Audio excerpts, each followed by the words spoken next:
Hi friends, is sorry cinema bus அப்டேட்டில் ஒரு லேட்டஸ்டான ஒரு அப்டேட்டோட வந்திருக்குங்க.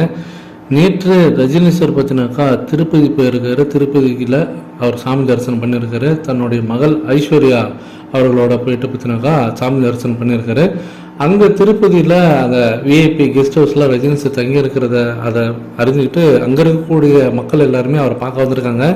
அவர் அங்கேருந்து கிளம்பும் போது காரில் ஏறத்துக்கு ஜஸ்ட் ஒரு ஃபியூ செகண்ட்ஸ் முன்னாடி வெளியில் வந்துட்டு மக்களை பார்த்து கையை வச்சுட்டு அவங்கள பார்த்து அப்படியே கையெடுத்து கும்பிட்டு அவர் அங்கேருந்து கிளம்பிட்டாரு.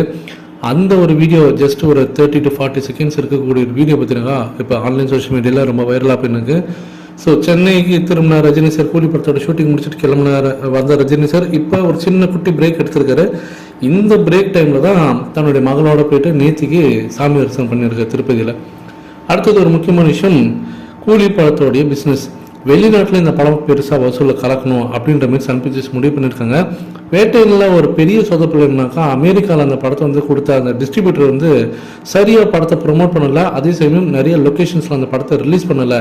அதனாலே அமெரிக்காவில் இந்த படத்துக்கு ஒரு பெரிய வசூல் வந்து அப்படியே தடைப்பட்டு போயிடுச்சு அப்படின்ற ஒரு குற்றச்சாட்டு இருந்தது. லைக்கான வரணும் வெளிநாட்டில் அந்த அந்த ரிலீஸ் பண்ணக்கூடிய விஷயங்கள்லாம் பார்த்தீங்கன்னாக்கா ரொம்பவே சொதப்பி இருந்தாங்க தான் சொல்லணும் வேட்டையின் திரைப்படத்தில். அதை இந்த தாட்டி சரி கட்டணும் அப்படின்ற மாதிரி சன் பிக்சர்ஸ் முடிவு பண்ணியிருக்காங்க. ஏன்னா இவங்களோட டார்கெட்டாக 1000 கோடி. அப்படி இருக்கும்போது கரெக்டான டிஸ்ட்ரிபியூட்டர் அதேமாரி மோஸ்ட்டு அந்த நம்பர் ஆஃப் ஸ்க்ரீன்ஸ்லாம் பார்த்தீங்கன்னாக்கா அதிகமாக கிடைக்கணும் இந்த படத்துக்கு அப்படின்ற மாதிரி முடிவு பண்ணியிருக்காங்க. அதனால தான் அயன்கரன் கிட்ட பார்த்தீங்கன்னாக்கா அந்த வெளிநாட்டு டிஸ்ட்ரிபியூஷன் உரிமை கொடுத்துருக்காங்க. அவங்க அங்கேருந்து இருக்கக்கூடிய அந்த வெளிநாட்டில் இருக்கக்கூடிய ஒவ்வொரு கண்ட்ரீஸில் இருக்கக்கூடிய சின்ன சின்ன டிஸ்ட்ரிபியூட்டர் அவங்க பிரித்து கொடுப்பாங்க.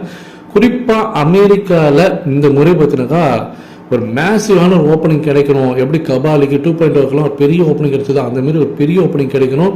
அங்கே மேசிவ் நம்பர்ஸ் அங்கே வந்து நல்ல ஒரு வசூல் வரணும். ஏன்னா லோகேஷ் கனகராஜோட படம்ன்றதுனால அங்கே தெலுங்கு ஆடியன்ஸும் ரொம்ப எதிர்பார்த்து காத்திருப்பாங்க அங்கே அமெரிக்காவில்.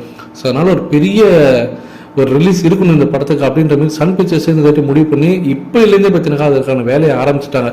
லாஸ்ட் மினிட்ல ரஷ்அப் பண்ணாமல் பக்காவாக ஸ்கெட்ச் போட்டுன்னு இருக்காங்க. ஸோ எந்த அளவுக்கு நீங்கள் எதிர்பார்த்து காத்திருக்கீங்க இந்த படத்தோடைய வசூல் வேட்டைக்காக அப்படின்றது கீழே சொல்லுங்கள் ஃப்ரெண்ட்ஸ்.